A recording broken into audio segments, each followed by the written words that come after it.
Hola a todos, bienvenidos a este podcast número 9 ya, en donde les traigo un tema súper actual que es el computador en la música. Nosotros ocupamos el computador en la música siempre. Ahora, yo con la edad que tengo he ocupado la mitad de mi vida computador y la otra mitad no. Entonces les puedo contar un poquito cuáles son las ventajas, las desventajas con las cuales me he topado.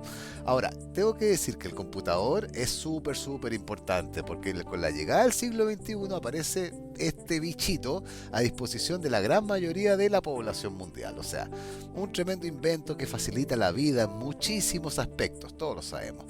Los músicos también fuimos testigos de ese cambio, que modificó muchas cosas, ¿ya? En la mayoría de los casos incrementó el desarrollo de cualquier meta musical, ¿no es cierto?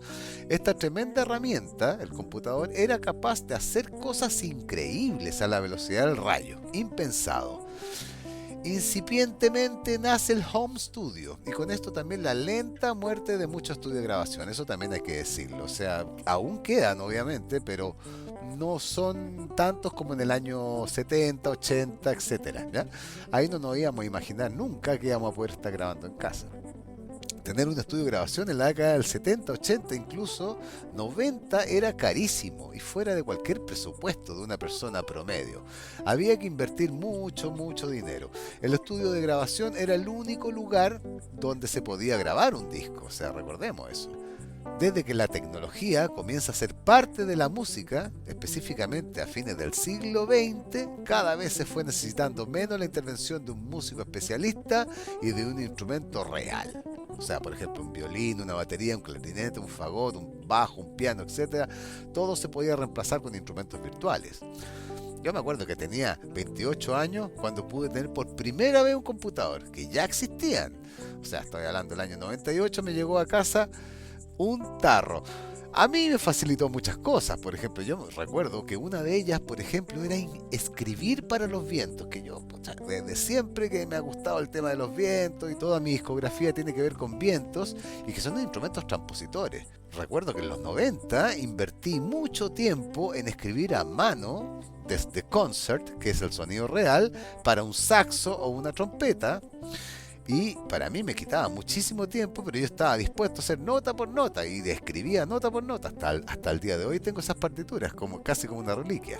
Ahora, este juguete lo hacía automáticamente y en fracción de segundo. Yo no lo podía creer, simplemente estaba con la boca abierta. Hoy en día prácticamente el instrumento que sea, podemos reemplazarlo medianamente, digo yo, siempre, por sonidos virtuales. Todos sabemos que es mejor siempre tener un instrumento real. Ahora, nacen nuevas áreas de producción musical que se involucran con los computadores.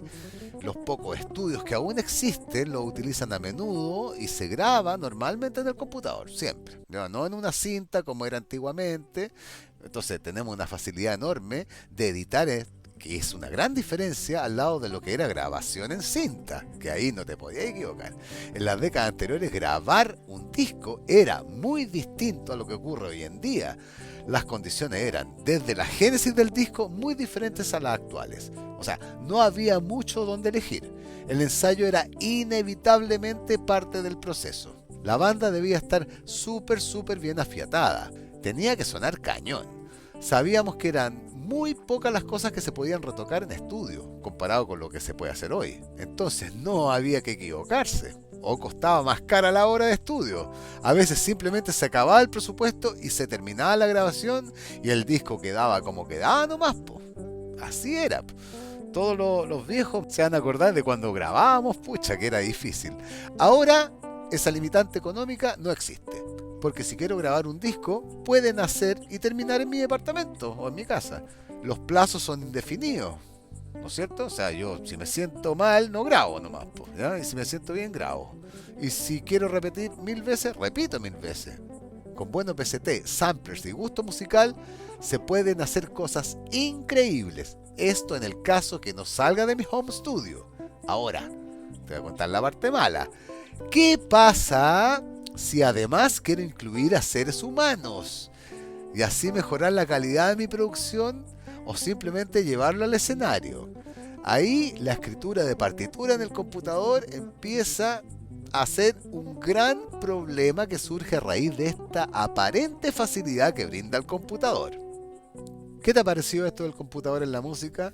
¿Estás de acuerdo? ¿Sí? ¿No? Ahora, la segunda parte voy a ver las desventajas, entre comillas, que son muy específicas. Ya, así que quédate, que está re bueno. No olvides suscribirte a mi canal de YouTube y visitar mi página web www.luischeul.com. Quédate para la segunda parte. En el caso específico del músico, que lo utiliza durante su proceso de creación o arreglo o de maqueta, pero sabe que su maqueta va a terminar siendo ejecutado por seres humanos. Ahí tenemos un problema. La sonoridad que se logra con el computador no es la mejor, todos lo sabemos. Si trabajamos con bronce, con cuerdas, mejor grabar con bronce reales, con cuerdas reales, pero es un bosquejo, ¿no es cierto? Es un bosquejo muy cercano, todo lo que estamos haciendo a nivel de maqueta es un bosquejo muy cercano a lo que sonará finalmente cuando el disco o proyecto sea ejecutado por músicos reales. Esa es la intención. Además, ayuda mucho al intérprete en su estudio personal y preparación para el momento de la grabación, el festival, la gira o el concierto. Normalmente se hacen las partituras, se envían en PDF junto con el audio, solo una maqueta. Todo funciona a la perfección si los músicos son lectores y las partes están bien escritas. Súper importante que las partes estén bien escritas. O sea, no significa que porque suenan bien en mi casa, están bien escritas. Utilizar un determinado software para maquetear el nuevo disco o el proyecto es habitual en nuestra disciplina y optimiza muchísimo el tiempo de ensayo. Creo que el arreglador o compositor actual debe conocer bien al menos un software, al menos uno, para crear esas maquetas. Si desde la maqueta nacen las partituras, deben, eso es un deber, deben estar bien escritas. El software no lo hace solo. Atento, el software no escribe bien las cosas. Yo tengo que saber ocuparlo. Hay que estudiarlo y conocerlo bien, porque muchas veces lo que suena no es necesariamente lo que está correcto para que un músico de carne y hueso lea sin problemas. Se los digo por experiencia. Ahí hay un paso que no se debe omitir.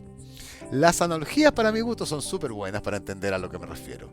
Por ejemplo, si digo, sin ninguna pausa, nada, absolutamente nada, si escribo, la prueba de sonido es en la tarde, ustedes me escuchan bien, ¿no es cierto? Ahora, si yo leo eso, ¿ya? Si yo lo voy a leer, porque el músico al final va a leer una partitura, y no veo ninguna separación entre letra y letra, entre palabra y palabra, etcétera, no entiendo nada, veo un chorizo, ¿no es cierto? O sea, veo una cosa que no se puede leer. Tengo que prácticamente empezar a juntar letra por letra. Entonces, se escucha perfecto, ¿no es cierto? Y todos entendemos que la prueba de sonido es en la tarde, pero no se escribe así. Eso sería lo que pasa si solo considero que escuchando nomás me voy a aprender la cuestión de memoria y no me preocupo de la correcta escritura musical. Ahí voy a tener problemas en la situación real cuando el músico intenta ejecutar lo que escribí si no está correctamente escrito. Se los digo porque me ha pasado muchas veces con alumnos que no presentan bien sus partituras y los músicos tienen problemas, y ahí hay un problema ahí, que se pierde tiempo en el ensayo, etcétera. O sea, es ahí donde rápidamente un proyecto naufraga. Claro que sí. Naufraga porque se nos acabó el tiempo de ensayo, los músicos se tienen que ir, las partes no están bien escritas, chao, y juntarlos de nuevo es súper difícil. Entonces, es en este punto donde normalmente un usuario nacido alrededor del 2000 no se preocupa mucho de cómo está escrito, pero sí privilegia el sonido antes que la escritura.